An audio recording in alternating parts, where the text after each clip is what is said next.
The 72nd Annual American Cinema Editors Eddie Awards will be presented on Saturday, during which film editors Lillian E. Benson and Richard Chew will receive Career Achievement Awards. These talented editors are our guests on Behind the Screen. Richard Chew has edited such iconic films as Milos Forman's One Flew Over the Cuckoo's Nest, for which he earned a BAFTA award that he shared with Lindsay Klingman and Sheldon Kahn. Francis Ford Coppola's The Conversation, for which he earned another BAFTA, which he shared with Walter Murch, and Star Wars, which delivered an Oscar to Chew, Marcia Lucas, and Paul Hirsch. His credits also include Risky Business, Going South, Singles, Real Genius, The Runaways, and Shanghai Noon.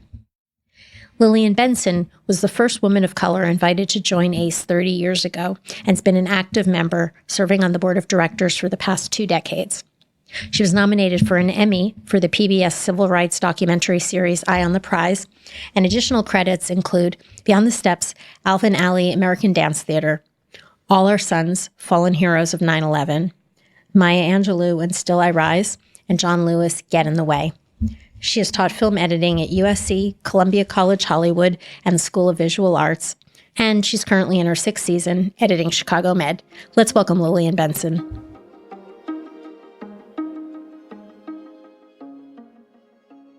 Lillian, congratulations on your honor. Thank you so much. It's great to be here. I'm looking forward to this conversation. Why don't we begin with how you got into editing? I didn't start out looking to be an editor. I was always an art aficionado and loved to draw as a kid, and went to a high school that specialized in art, and then went to an art college. But it was when I was in college that I discovered filmmaking, because there was a class in freshman year where you had to do something about motion. And I ended up borrowing a friend's 8mm camera and doing a little piece and set it to music, the usual picture and a music thing. But it was the thing that made me the happiest of anything that I had ever done. And then so fast forward 3 years later in senior year, I was working in a photography class because there were no film classes at that particular school at that time. And I did a photography project called First Hour of the Morning. And it was in that project that my professor said, he asked me whether I was a film student. And I said, no, that I wasn't. And he said, well, you should be, because you have the best sense of sequence I've ever seen. And so that was planted. And of course, I had to get a job when I graduated. So I got a teacher's license, and I taught in the New York City public school system for 2.5 years. And I realized that I was not going to be great.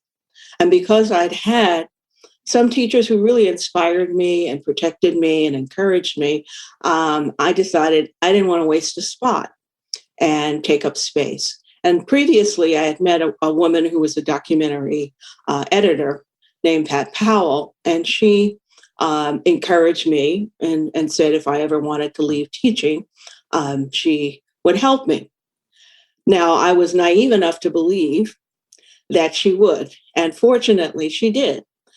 So many times people say, well, call me, or I can do something for you. And they really don't mean it. But she was a person who meant it and helped me get my first couple of jobs. And then I got started in editing.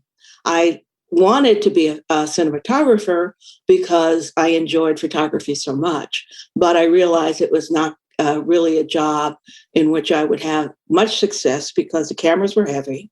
It was very, very, very male as a discipline, and I didn't really think I had a shot. So I met an editor. She helped me.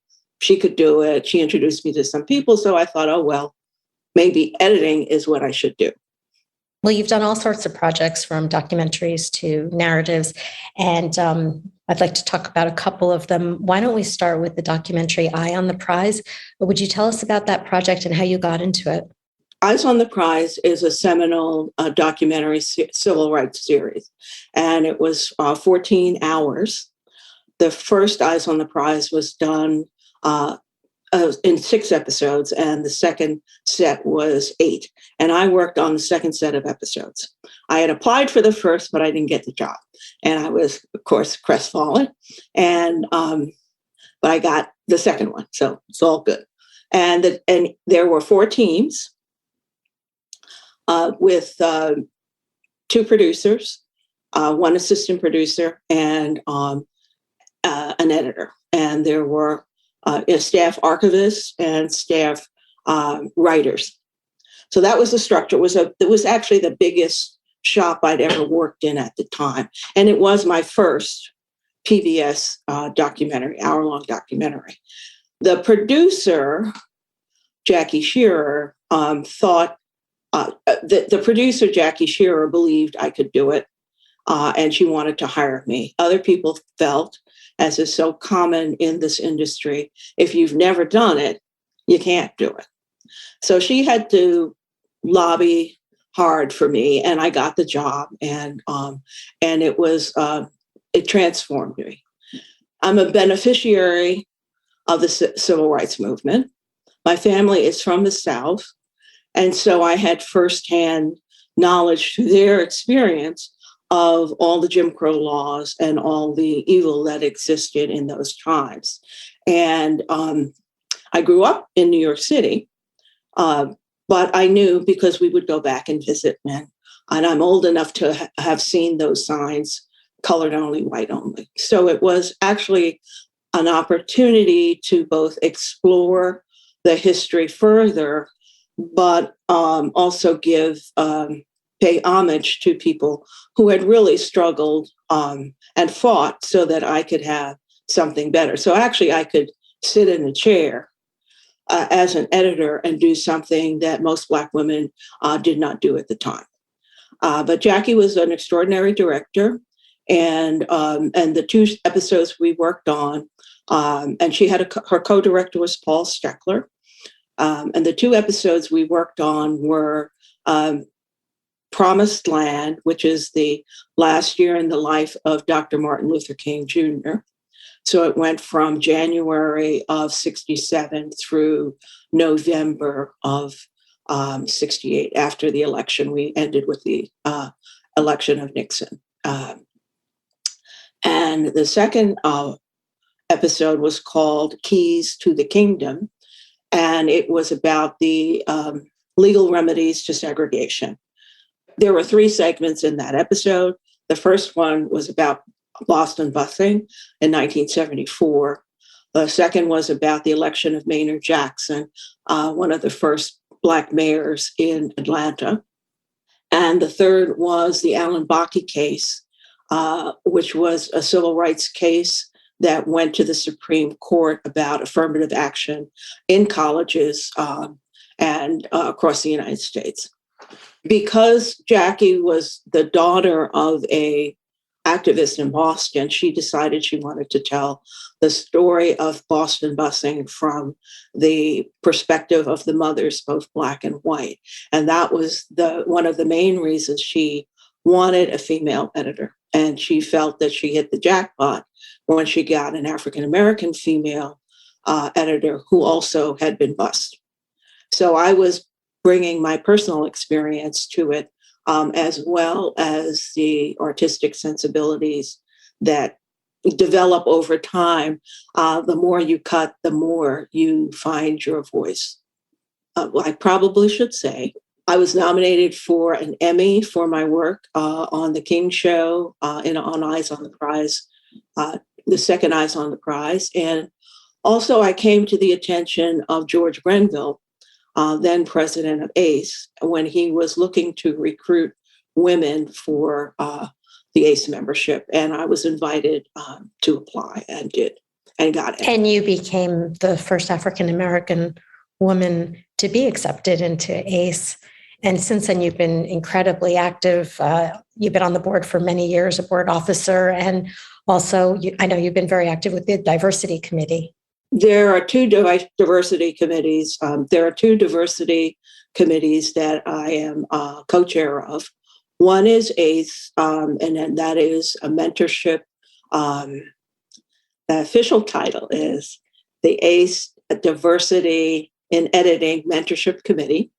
And that is, I co-chair that with Troy Takaki. And that is a more personal, smaller size venture. There are 7 sets of mentors and about 4 mentees per group. So it's very small. And it's about skill sets and attitude and staying the course and learning how to network and picking yourself up when you're down. And all those good things that you need a sounding board for, because all of us have been through something like that. And it is open to everybody. But the purpose is to provide resources for underrepresented groups. These other diversity committee on which I am co-chair. I'm co-chair with Maisie Hoy. And Maisie, of course, is a rock star.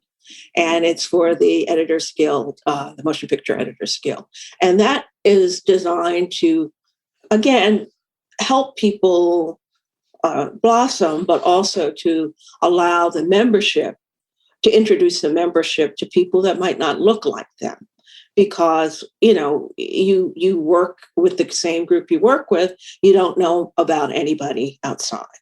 And again, that's also something anybody can apply to be part of the committee. And it's also developing panels and events for the larger guild membership.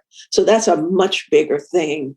So it's, I guess, like a more personal to a more corporate, because the purpose, again, is to help people who have not had a voice have a voice. And of course, you also have done a lot of narrative work. And most recently, you've been working on Chicago Med. Tell us about that project. Now I've been at Chicago Med for 6 seasons. And Chicago Med is a procedural drama about a hospital.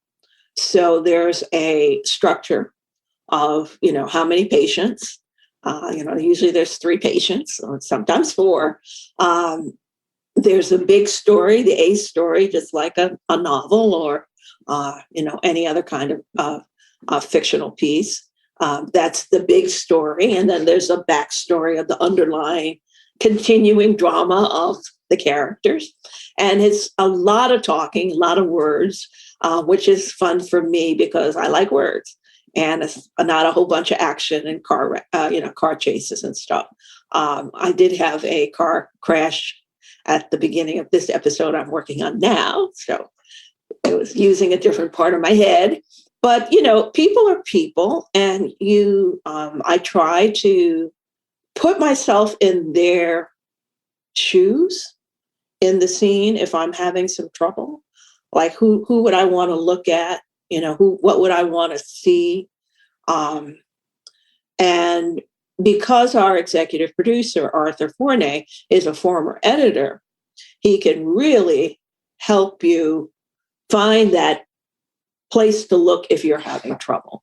And he's remarkable in shortening things and hearing excess. It's pretty fascinating. And I know, like, sometimes you'll say, well, why are we looking there, Lillian? It's like, and then I say, where should we be looking?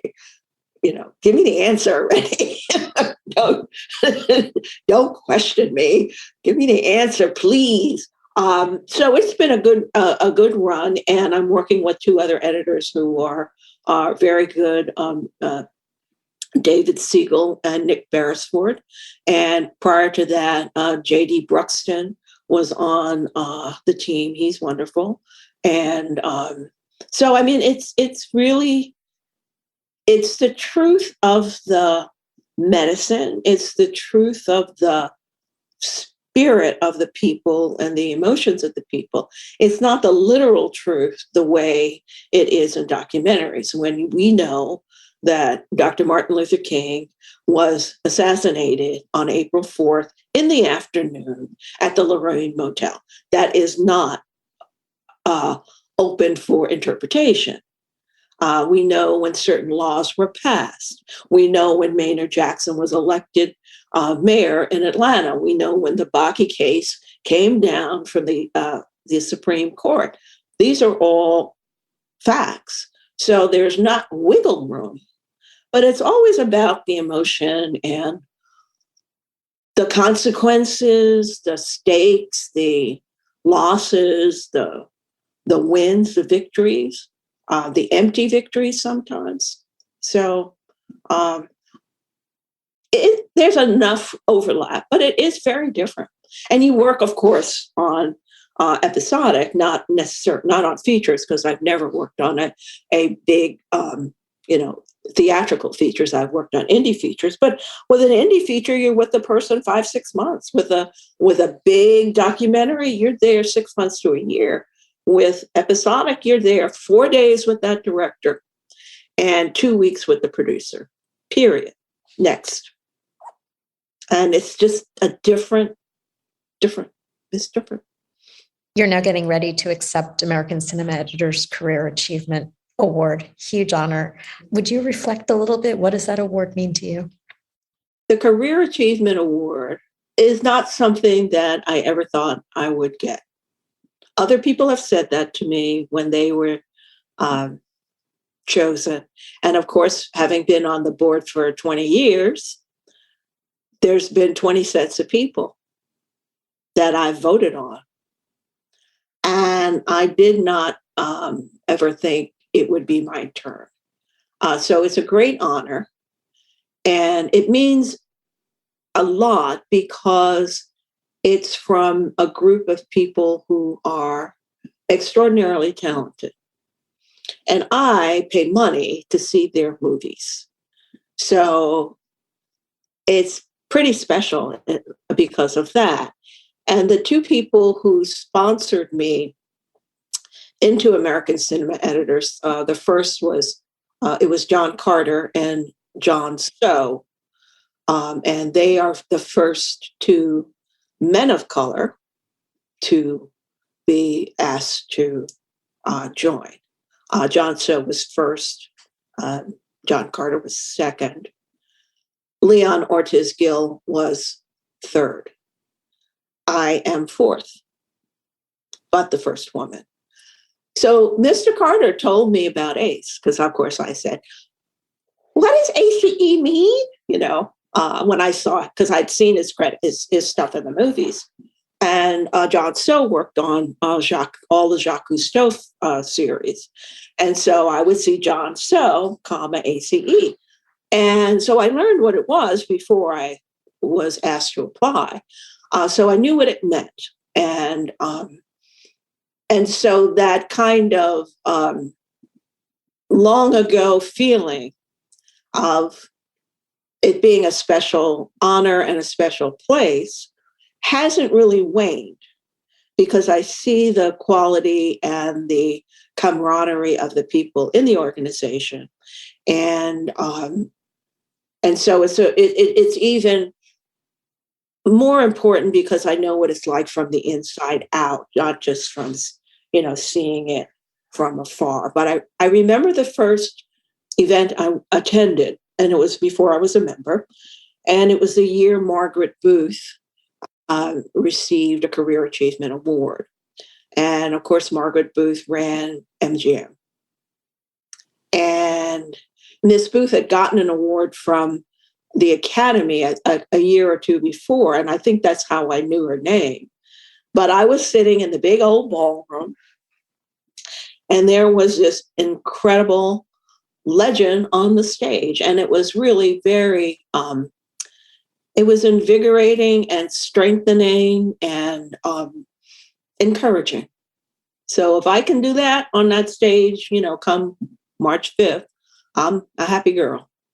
Well, I look forward to seeing you there. I haven't seen you in 2 years. I know it's going to be strange, and I don't really want to ask people, are you coming? Are you coming? I don't want people to feel like they have to come, but it will make things great. And, a friend of mine who's a music supervisor said a long time ago to me, she said, you just have to celebrate these things when they happen, Lillian, because they don't happen that often. And this was, she was saying this to me to relay to a young man who had gotten a DGA award, and he, as a student filmmaker, and he's a professor now, a film professor, and he was one of my former assistants. So he's not, he always wanted to be a director. He never wanted to edit, but he was very good at editing, and that's sometimes what happens. So people, they want the bigger star, they want the bigger or the perceived more important position. Somebody's got to edit your films, and a good editor can, save you an awful lot. And the good ones know that. The good directors know that and act accordingly. During this pandemic, I thought about the people that took me from one place to another safely in my career or facilitated it. Not unlike Harriet Tubman, following the North Star and helping people escape. The first person was Pat Powell, whom I mentioned, who helped me get into the business. The second person was Joe Staten, who helped me get into the union and also kind of shepherded me because I kind of, I didn't really know very much at the time. And we continued a friendship for our entire lives. The third person is Jackie Shearer, who lifted me out of corporate films and music videos and product launch material, and got me to the PBS stronghold. And that was a tough one to get into. John Else, who is a Bay Area director, also multiple Emmy winner and documentarian. And he got me my second or third PBS show. But because he was on the West Coast and his circle of people was totally different, he helped me get more established because he was a member of the Academy and he had been nominated for an Academy Award and all those things that matter to people. But he had as much faith in me as Jackie Shearer did. And Debbie Allen would be probably the last one because she believed I could do drama when nobody else did. And I think some of it is people see the potential and they invest in it. And I didn't disappoint those people. Not that one is ever perfect. But those are the people that kind of like took me to the next level. And of course, my agent got me Chicago Med, but I couldn't have gotten my agent without all these people. But you just need a couple people. Is there any other messages you'd like to share before we wrap? I think the most important thing is you have to be true to the self that you know at the time, because we learn about ourselves as we grow.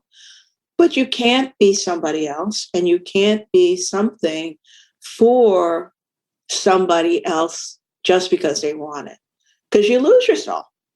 And if you lose yourself, you can't do the work. And money is not everything. Money's great, but money is not everything. And some people chase the dollar and chase fame. That's not me. Congratulations on your very well-deserved honor. Thank you so much for joining us. Thanks. Next, we're going to go to my conversation with Richard Chew. So, Richard, congratulations on your award. Well, thank you very much, Carolyn, for having me on. Thanks for being here. Let's start at the beginning. Richard, how did you get into film editing? I got into film editing by having been a law student, of all things, and while in law school, seeing a film called Nothing But a Man. And that picture, because it was really a social comment in the guise of a love story, made me realize that social context gives a story a meaning. And that's when I realized the power of film, depending on how you present the characters and what shape you would make the film. So I started in documentary films as a cameraman. That was really the first way or the first job I could get. And from being a documentary cameraman, I learned the power of editing by the arranging of images. And that led me down that path because there were more opportunities available for me to sit and manipulate the images of film rather than going out on locations to shoot them. So when I had the opportunity to move to San Francisco and to work at American Zoetrope, which was started by Francis Coppola, George Lucas, and John Cordy, I started in documentaries there first and then moved on to features, which then led me to working with Walter Murch on The Conversation. And then that, of course, led me to working with Milos Forman on Cuckoo's Nest and then with George Lucas on Star Wars. But starting in documentaries gave me my start.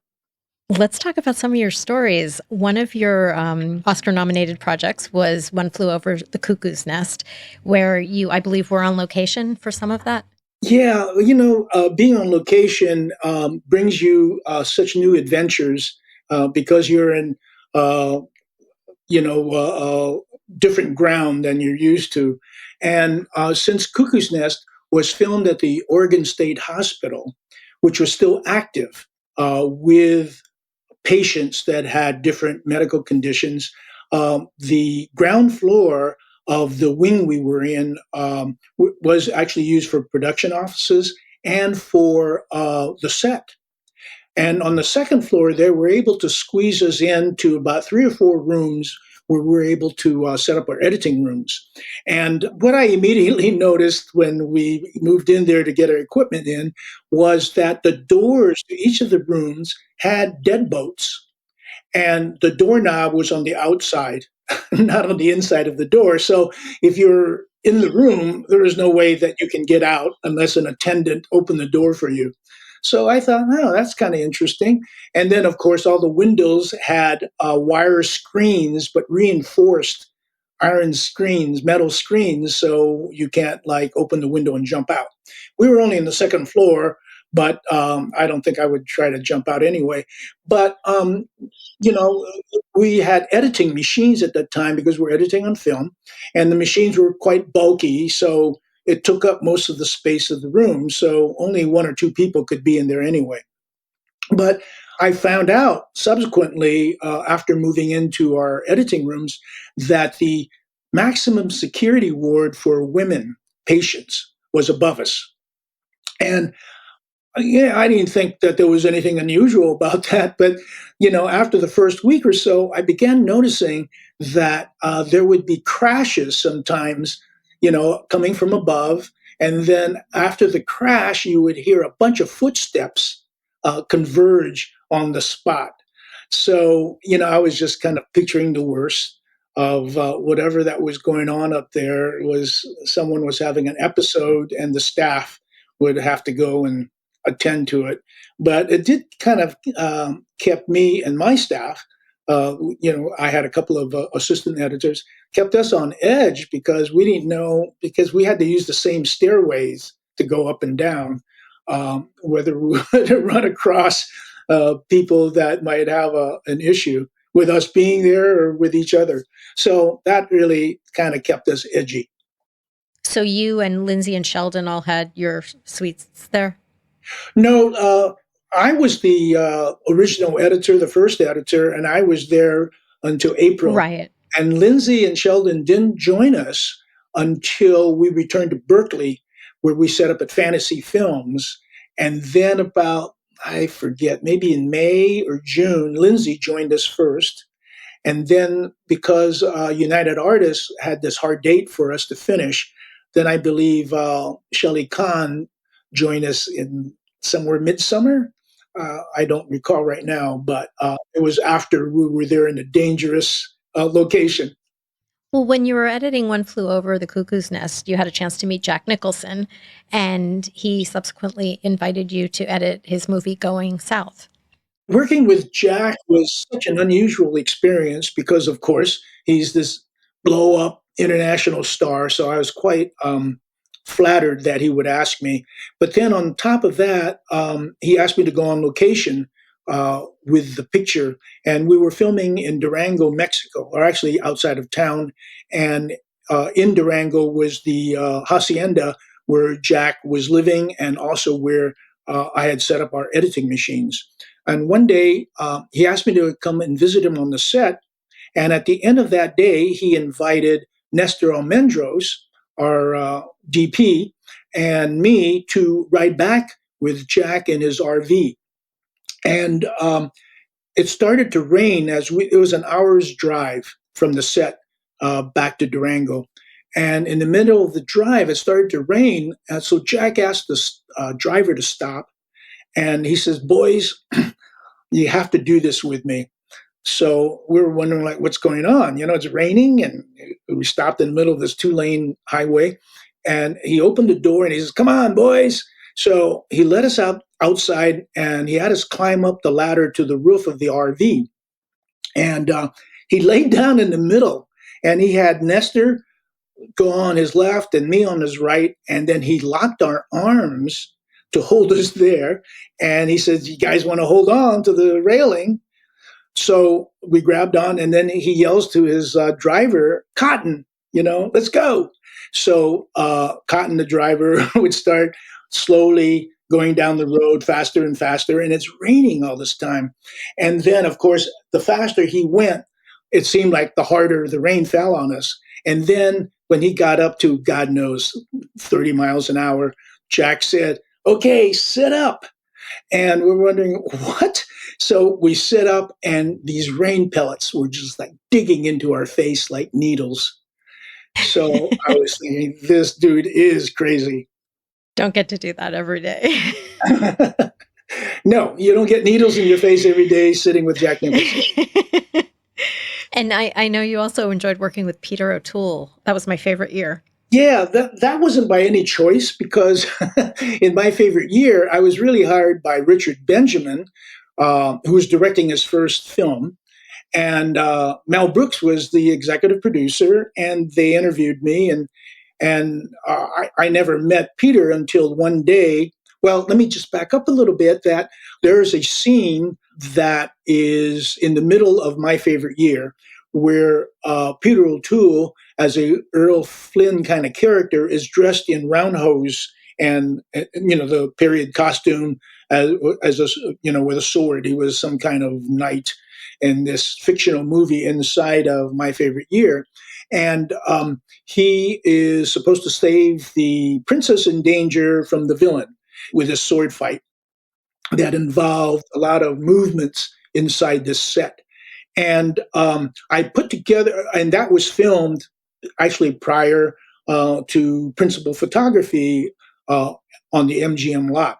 So I put together that so that Richard Benjamin can see what film he would then project for the actors to react to in the heart of the movie itself.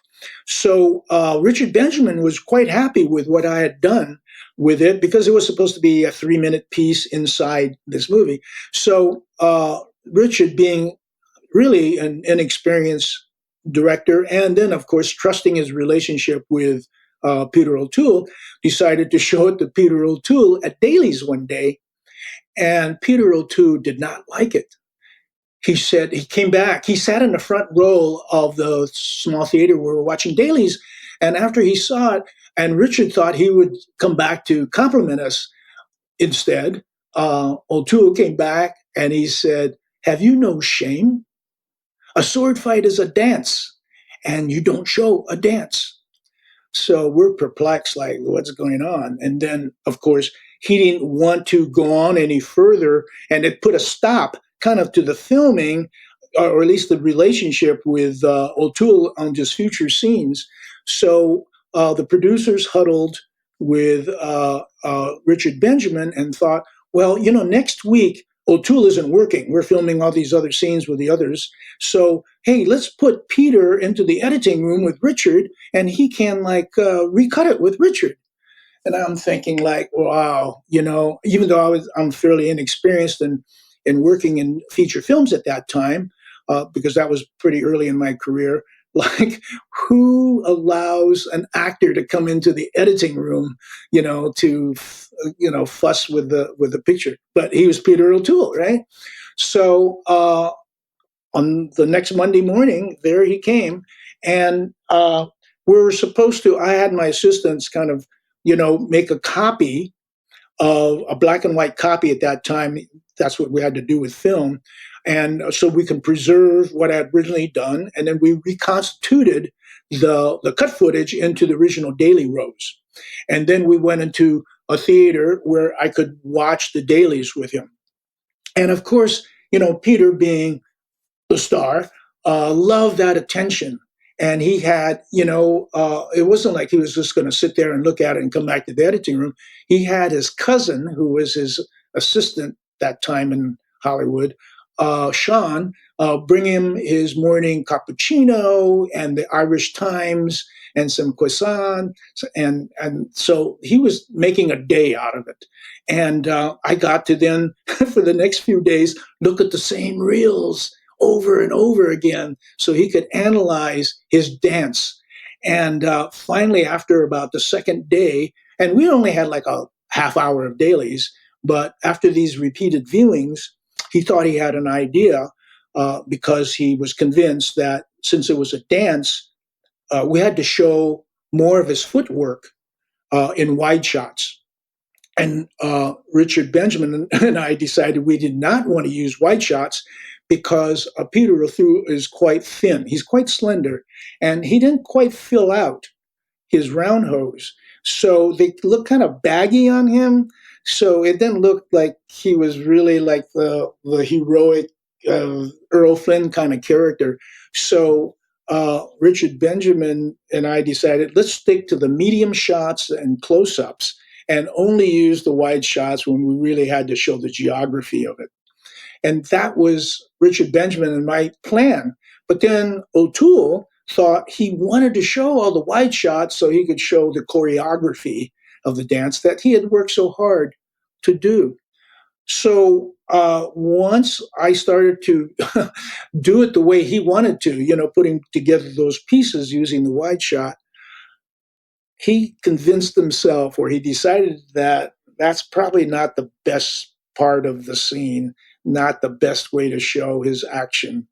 So by Thursday of that week, we slowly started to put back the pieces he liked. And by Friday, it turns out that it was, except for maybe 3 cuts, exactly like I had put together originally that we had shown him. So, but he was happy with it because he thought he had cut it. So we showed it to Richard Benjamin. And of course, Richard was happy with whatever Peter was happy with. But, Richard and I looked at each other and winked and said, Peter, you did a great job.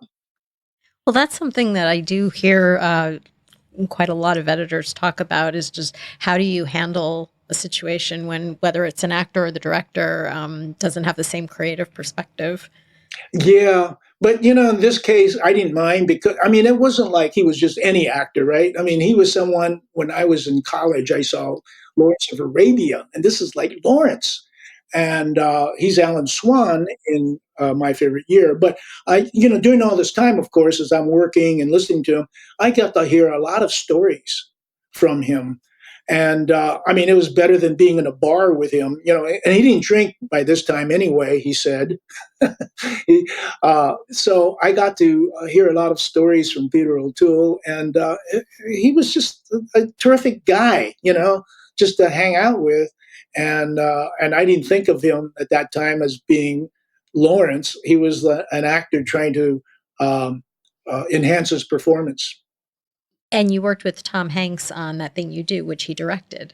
Yeah, I was just so surprised that his producer approached me to work on that picture with him. And once I met him, he was just so welcoming and so warm, such a just a like a a normal guy. By this time, of course, on That Thing You Do, he had won 2 Oscars for Forrest Gump and Philadelphia.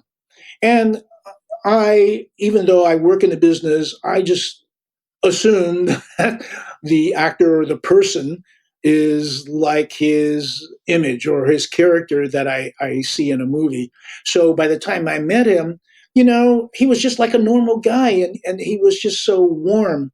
And since it was his first film that he was directing, I don't think, quite realized the power of editing and what you could do in terms of shaping a scene or shaping the play of an entire film. So once, while we were editing one of the pivotal scenes in the first act of the picture, where the band, the Wonders, first hear their song on the radio, and they run down the street in excitement, and then they all converge from various places, but in the appliance store of Guy's father. Guy's the drummer, and his father owned this appliance store. And anyway, all the band comes from different places, and they converge in a great deal of joy and hug each other and so on. But I put together a cut, which, as an editor, I would feel like, well, this is, I think, my best pass on it. And when I showed it to Tom, well, let me just back up a little bit. Tom every day had a ritual when he came into the editing room.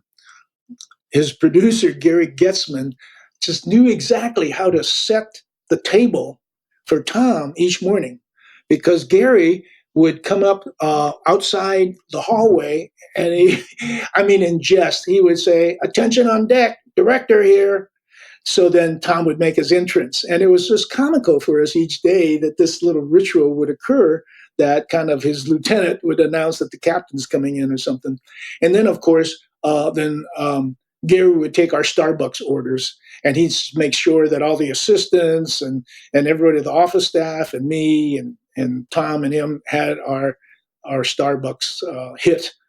Anyway, so that day, that was all set up, and he was really excited to see this cut of the band hearing their song on the radio. And after I showed it to him, he was just kind of really quiet. And I was thinking, like, oh God, did I really mess this up? And he came over to me, and he kind of just looked at the keyboard, and then he waved his hands over it, and he said, "May the fairy dust continue to flow." So, I think he just thought it's kind of magical that, because he worked so hard to shoot all these pieces, that it can come together, what seems to him, so effortlessly and flow like that. So I just kind of felt like the Pope, the acting Pope had come and blessed me and gave approval without any notes, because usually directors always have notes like, well, that section's a little long, but don't you have a better take for this, blah, blah. But in that case, he just thought that there was fairy dust that did the work. What do you find is most misunderstood about an editor? Because editors are behind the camera and we're more or less kind of anonymous, most of us. I mean, there's like some big time editors that, Dune was put together by an editor. But, for character pieces, for a lot of what we see, we're misunderstood because our process, the editing process, is so mysterious. In a way, we're alchemists putting together with our secret potion all these moments that by themselves not have the meaning or the impact that they would have when put together in a certain way. And because we're in a room, now even more than before, when we're in film, we had assistants, we had filmed on reels, and you see that there's a lot of material. With digital editing, we've then push into the background even more because you don't see anything except a screen and a keyboard. And directors and producers would come and see that, and they just feel like, hey, I can do that at home. And believe me, I've had producers do that with me. Like, let's just set that up in my system, and I'll have my kid to help me, and we'll do this. So I think that we're kind of dismissed because we're seen as technicians, whereas in fact, technical knowledge and technical skills are certainly necessary, but our creative input in the choices that we make, what pieces we choose to use, where we put it, what the length of it is, and then altogether, what is the rhythm of this hour and a half or 2 hours? That's a process that is not really understood because when it works and you see it, you feel like that's wonderful. Hey, that's what we shot on the set. I remember that, and I recall producers remembering that I only took out the bad parts and I'm just using the good parts. So I'm sorry to see that our work is not respected more, and as evidenced by the recent decision by the Motion Picture Academy, um, we really need to stand up for ourselves, and we probably need to have, I don't know, more seminars to show what we do, and maybe the Academy Museum can show some of the films of the past, how scenes were put together, and to honor the work of people like Ann Coates in Lawrence of Arabia, or how the editors of The Godfather, put those together. I was actually going to ask you about the telecast. What did you think when you heard about the plans? Well, when I heard this news, I thought this is a replay of a moment we had with the executive committee of film editors branch a few years ago when we had a different president. And at that time, we all thought it was a bad idea. And even though the president at that time of the Academy tried to defend it, he himself is a cinematographer. So he realized, what it meant even for him being behind the camera. Right. That was when John Bailey was president. Yeah, obviously, I thought it was a bad idea then. I think it's a bad idea now. I think that there is obviously a push to shorten the telecast in order to gain more viewers. But unfortunately, I think that it's not just chasing after viewers that is important for the Academy. The Academy was formed to honor the arts and crafts, the arts and science. You know, movies wouldn't be made without editors. So even just to push us in the background, or the sound people, or the original score, these are the elements that put this together. And I just noticed online the other day, someone posted a quote from Robert Evans, our legendary producer and former studio executive at Paramount, that he talked about the importance and the vital nature of putting together sound, music, and picture. And that's what we need to do. And the fact that the Academy now wants to gain more viewers by making it shorter is probably going at it in a wrong direction. Maybe there are other ways to orchestrate the show, but I don't think they're going to gain more viewers by saying, hey, we cut out presenting awards to these 5 categories. So I know it's a tough position for the Academy to be in, but perhaps if they can stream it, then they would gain maybe more viewers through streaming than they would through broadcast TV. But I think probably because of their contract with ABC, it restricts the Academy from going beyond broadcast right now. Well, you had the opportunity to accept an Oscar with Marsha Lucas and Paul Hirsch for Star Wars. What do you remember about that night? You know, when you're nominated, you're thrilled. And then leading up to that moment, because you're sitting in the first couple of rows it was at the Dorothy Chandler then, we had really, I forget who our competition was that year, but, it's when that is announced, your heart does jump. I mean, other people would say, "Oh, my heart was in my mouth," but it really does. And there's this rush. And then, of course, you're trying to gather your thoughts. We had decided beforehand, Marcia, Paul, and I had decided that Paul would be make the acceptance speech on behalf of the team. And I was relieved for that because when I walked up there, I knew at least I didn't have to say anything, and the load was on Paul.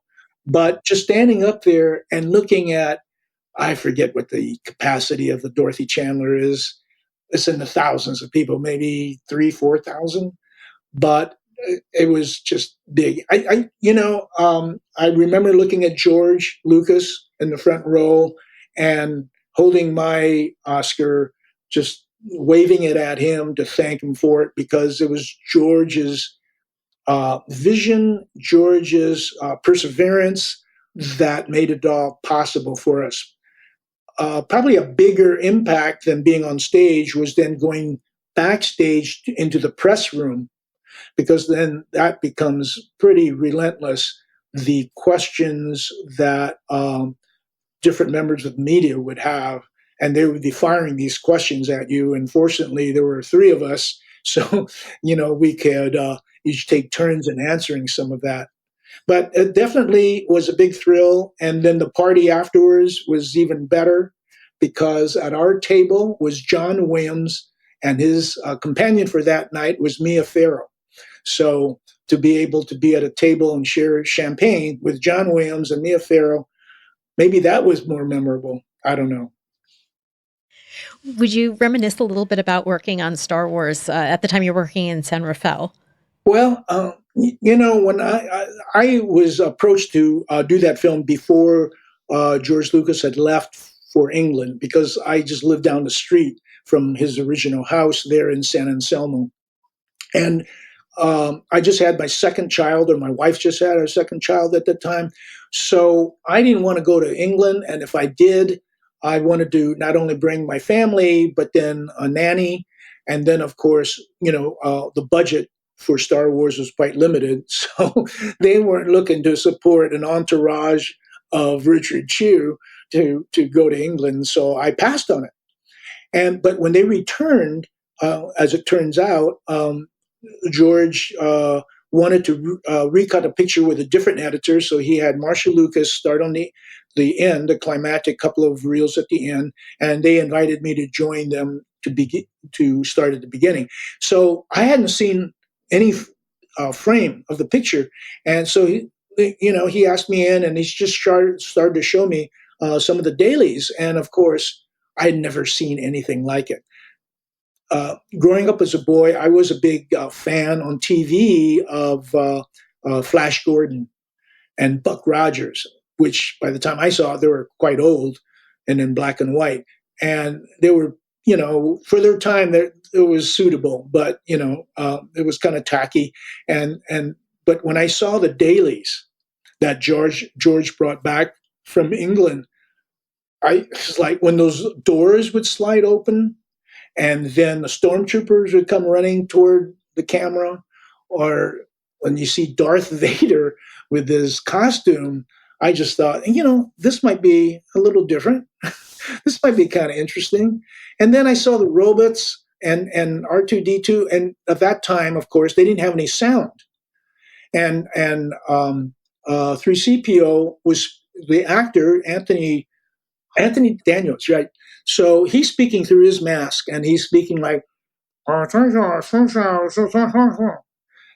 don't understand what he's saying. Of course, R2D2, they had trouble even in rotating the turret of the top of the, his costume. But there was a guy inside, right, that was turning it.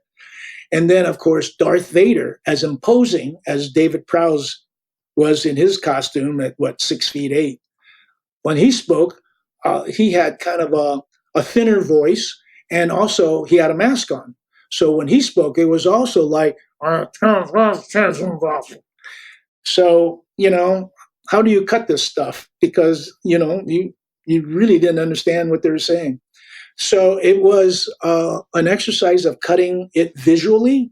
So what would look good in terms of motion, of using the screen, That's what we used. And of course, since it was on film in an age before digital, we were more limited in how we could treat this material.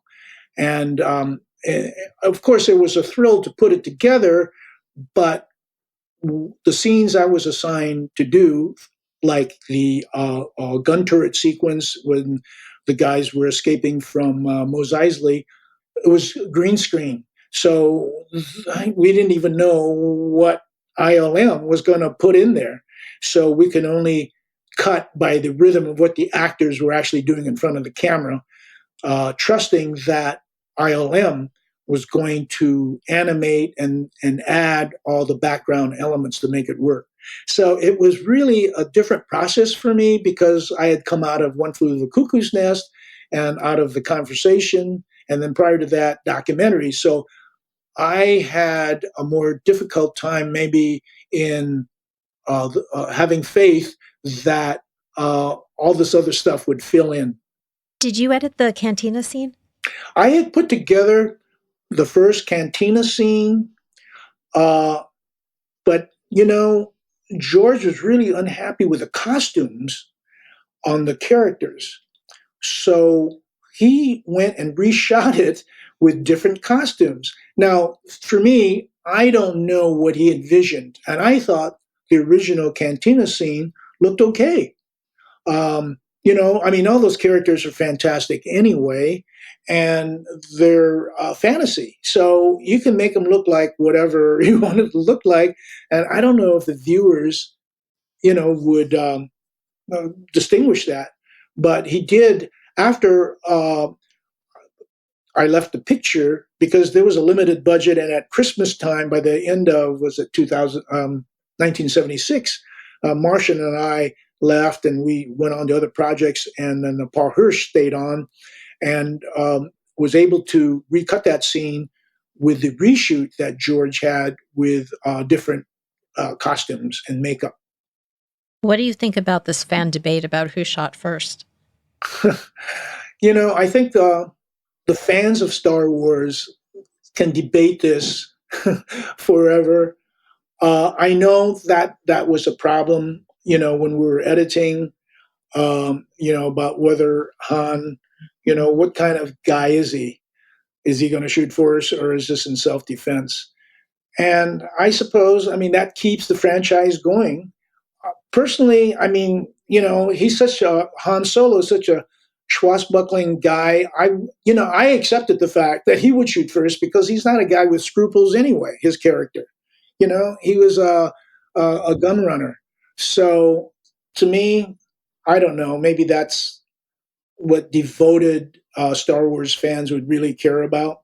But for me, it's still about the ride, and I don't care.